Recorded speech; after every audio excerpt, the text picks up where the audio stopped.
আসসালামু আলাইকুম, সবাই কেমন আছেন? আজকে পাটিসাপটা পিঠা তৈরি করতেছি। ছোট ছেলে আজকে চিটাগাং চলে যাবে, 9 দিন ওর ভার্সিটি বন্ধ ছিল।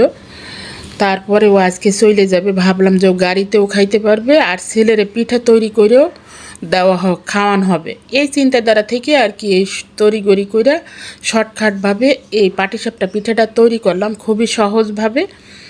আমি বেটারটা করছি এটাও দেখাই না, কিভাবে আর কি ভিতরের খিসারা তৈরি করছি এটাও দেখাই না। পিঠাটা ভাজতেছি, এইটা শুধু জাস্ট আপনাদেরকে দেখাচ্ছি।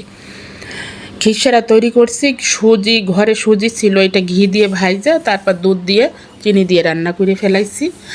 আর এই পিঠাটা তৈরি করতেছি পোলার চাল ভিজাইয়া তারপর ব্লেন্ডারে গুঁড়া করে নিছি, আর সাথে কটা আটা দিয়ে তারপর বেটারটা তৈরি করছি, একটু চিনিও দিয়ে নিছি। খুবই সহজভাবে পিঠাটা তৈরি করতেছি। সবাই ভালো থাকবেন, আমার জন্য দোয়া করবেন। আজকের মতন ভিডিওটা এখানেই শেষ করতেছি। আলহামদুলিল্লাহ।